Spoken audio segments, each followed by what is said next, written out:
اس میں آپ دیکھیے کہ کوئی بھی عقل مند لڑکی وہی ہوتی ہے جو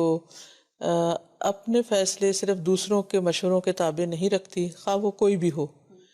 ایک مومن کے لیے جو اصل معیار ہے کسی بھی چیز کو ایکسیپٹ کرنے کا یا ریجیکٹ کرنے کا، وہ یہ ہے کہ اللہ اور اس کے رسول صلی اللہ علیہ وسلم کا حکم کیا ہے، اور وہ اس کے سامنے جھک جائے اور وہاں پر اپنی مرضی یا اپنا خیال جو ہے چھوڑ دے۔ اس معاملے میں ہمارا دین ہمیں یہ سکھاتا ہے کہ عورت شوہر کے معاملے میں اپنے والدین کی بھی بات نہ مانے، خواہ ان کا مشورہ بظاہر دیکھنے میں اسے بہت اچھا بھی لگ رہا ہو، لیکن وہ شادی کے بعد اپنے شوہر اور اس کے گھر اور اس کے فائدے کو مد نظر رکھ کر دیکھے کہ کیا چیز اس کو فائدہ دینے والی ہے۔ اور جیسا کہ شوہر اور بیوی کا جو ایک تعلق ہے، وہ اس کو ایک لباس سے تشبیہ دی گئی ہے کہ وہ دونوں ایک دوسرے کے عیب اور ایک دوسرے کی کمی کوتاہی کو ڈھانکنے والے ہوتے ہیں۔ تو اول تو یہ ہے کہ ایسی باتیں جو گھریلو معاملات ہوں وہ والدین کے ساتھ بھی شیئر نہیں کرنی چاہیے، اللہ یہ کہ کوئی بہت ہی بڑا مسئلہ ہو جائے جس سے لڑکی خود نہ نبٹ سکتی ہو، یا کہیں ظلم کی انتہائی ہو جائے کہیں، تو وہ اس معاملے میں پھر یہ کہ ضرور وہ دوسروں کی مدد لے، لیکن ہر چھوٹی بڑی بات بتا کر والدین کو پریشان کرنا، یا پھر ہر چھوٹی بڑی بات میں ان کے مشوروں پہ چلنا کہ جو اس گھر میں رہ بھی نہیں رہے اور وہ اپنے تجربات سے گائیڈ کر رہے ہیں، تو ہر شخص کا معاملہ مختلف ہوتا ہے۔ ضروری نہیں کہ جو والدین کے آپس میں معاملات تھے یا جو ان کے تجربات تھے وہی چیز پھر بچوں میں بھی ریپیٹ ہو رہی ہو۔ حالات بہت بدل چکے ہیں اور اب کے بچوں کا ایکسپوجر بھی بہت مختلف ہے، تو اس لیے اس میں انسان کو اپنی عقل سے بھی کام لینا چاہیے، خواہ کوئی دوست ہو، خواہ کوئی رشتہ دار ہو، خواہ والدین ہی کیوں نہ ہو۔ انسان یہ دیکھے کہ نمبر 1 اللہ اور اس کے رسول کا حکم کیا ہے، اور نمبر 2 یہ کہ اس کے اپنے گھر کو بچانے کے لیے، سنوارنے کے لیے، خوشگوار بنانے کے لیے کیا چیزیں زیادہ کارآمد ہیں، اور وہ ان چیزوں کو اختیار کرے، نہ کہ اندھا دھند صرف یہ دیکھے کہ چونکہ میرے ماں باپ ہیں لہٰذا ان کی ہر بات درست ہوگی۔ تو ضروری نہیں کہ ان کی ہر بات درست ہو، وہ بھی انسان ہیں، ان سے بھی غلطی ہو سکتی ہے، بلکہ کوشش یہی کی جائے کہ ان کو کم سے کم ان معاملات میں انوالو کیا جائے۔ دیکھیے کہ پھر نقصان کس کا ہوتا ہے، انسان ضد تو کر لیتا ہے اور اڑ جاتا ہے کسی بات پر کہ میں نہ مانوں، لیکن پھر یہ انسان کو کس نتیجے اور کس انجام تک پہنچاتی ہے۔ اس کے برعکس اگر انسان تواضع سے کام لیتا ہے، عاجزی سے کام لیتا ہے، تو حدیث میں آتا ہے من تواضع للہ رفعہ اللہ، جو اللہ کی خاطر جھک جاتا ہے اللہ تعالیٰ اس کو بلندی عطا کر دیتا ہے۔ بعض اوقات کسی کے سامنے یہ کہنا کہ I was wrong یا میری غلطی ہے بڑا ہی مشکل کام ہے، اپنی غلطی ماننا دنیا کا مشکل ترین کام ہے، لیکن اگر انسان اللہ کی خاطر واقعی اپنی غلطی اگر ہے اس کی غلطی اور اس کو تسلیم کر لیتا ہے، تو اس کے بعد جو خوشگوار نتائج آتے ہیں وہ پھل بھی وہ خود ہی کھاتا ہے۔ تو اس لیے انسان کو اس معاملے میں کبھی بھی آر نہیں ہونی چاہیے کسی بھی ایسی چیز کو ماننے میں یا جھک جانے میں یا آرگیومنٹ چھوڑ دینے میں یا لیٹ اٹ گو، یا اس چیز کو انسان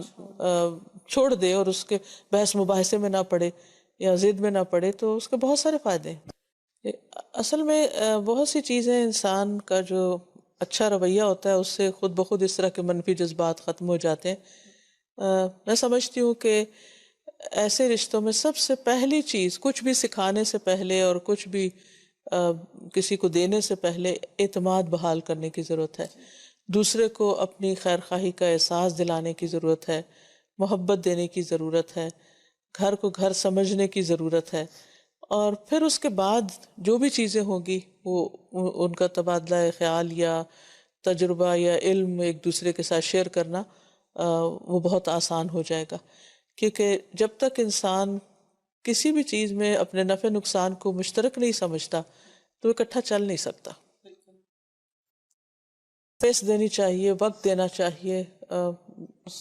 تحمل سے، برداشت سے، انتظار سے، آہستہ آہستہ چیزوں کو اپنے وقت پہ انشاءاللہ ٹھیک ہو جائیں گی، ان کے لیے وقت دینے کی ضرورت ہوتی ہے۔ انسان اگر یہ سوچ لے کہ ایک بچی جو دوسرے گھر سے آتی ہے اس کی مثال ایسے ہی ہے جیسے آپ نرسری سے ایک پودا لاتے ہیں اور پھر اس کو اپنے گھر میں جب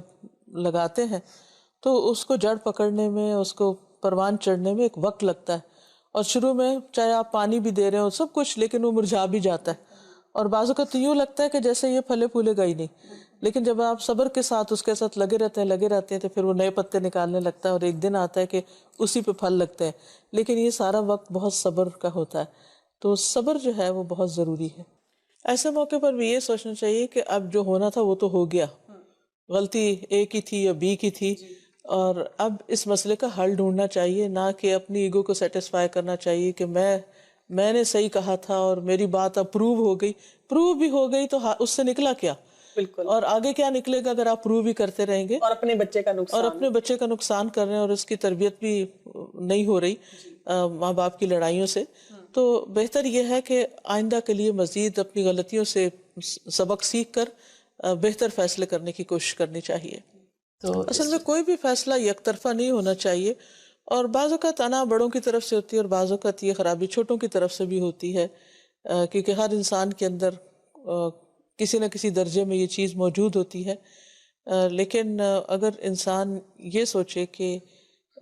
اس ضد کا نتیجہ کیا نکلے گا اور وہ کس کے فائدے میں ہوگا، تو پھر شاید انسان اپنے لیے بہتر فیصلہ کر سکے۔ بعض اوقات یہ بھی ہوتا ہے کہ ایک وقت میں انسان کو یوں لگ رہا ہوتا ہے کہ یہ چیز میرے حق میں بالکل ٹھیک نہیں، اور اگر ایسا ہوگا تو بڑا کوئی نقصان ہو جائے گا، تو وہ اس صرف ایک انسان کا اپنا خیال بھی ہو سکتا ہے۔ تو ایسے میں بھی انسان اگر نقصان بھی ہو رہا ہے تو یہ چھوٹا نقصان ہے بنسبت اس کے کہ انسان روٹھ کے چلا جائے، یا پھر کمیونیکیشن بند کر دے اور اس پر بات ہی نہ کرے، یا یہ کہ پھر بالکل ایک کولڈ رویہ اختیار کر لے کہ یا احتجاجی رویہ اختیار کر لے کہ میں تو اس بات کو مانتا ہی نہیں ہے، سننے کو ہی تیار نہیں، بس ٹھیک ہے جو بھی آپ کرتے ہیں سو کرتے ہیں۔ تو میرا خیال ہے کہ یہ کبھی بھی نہیں ہو سکتا کہ دو اکٹھے رہنے والے لوگوں کے درمیان کبھی اختلاف نہ ہو۔ اختلاف ضرور ہوں گے، لیکن ہم سب کو اتنا میچور ضرور ہونا چاہیے کہ اختلاف کے ساتھ ہم ایک دوسرے کے ساتھ رہنا جانیں، یعنی ہمیں ڈفرینس مینجمنٹ آنی چاہیے، اور اختلاف کے باوجود اتحاد نظر آنا چاہیے کہ ٹھیک ہے ہماری سوچ الگ ہے، اللہ نے مرد اور عورت کو الگ بنایا ہے، دونوں کی سوچ ایک جیسی نہیں ہو سکتی، عورتیں بہت جذباتی ہو کے سوچتی ہیں، مرد دوسرے طریقے سے سوچتے ہیں، دونوں کے سوچ کے انداز میں فرق ہے۔ پھر بعض اوقات ایج ڈفرینس ہوتا ہے، بزرگوں کی سوچ اور طرح ہوتی ہے، ینگسٹرز کی کچھ اور طرح ہوتی ہے، بعض اوقات بچوں کے ساتھ یہ اختلاف ہوتے ہیں، تو یہ تو ہوتے رہیں گے، اس کو تو پارٹ آف لائف سمجھنا ہی چاہیے کہ یہ اس کے بغیر تو زندگی ہوتی ہی نہیں، لیکن ان اختلافات کے ساتھ جینا کیسے ہے یہ انسان کو آنا چاہیے، اور کبھی ایک کی بات مان لی جائے اور کبھی دوسرے کی، کبھی ایک سرنڈر کر جائے کبھی دوسرا سرنڈر کر جائے، تو اسی طرح یہ گاڑی چل سکتی ہے، لیکن ہر شخص اگر کھچاؤ شروع کر دے تو پھر وہ گھر چل نہیں سکتا۔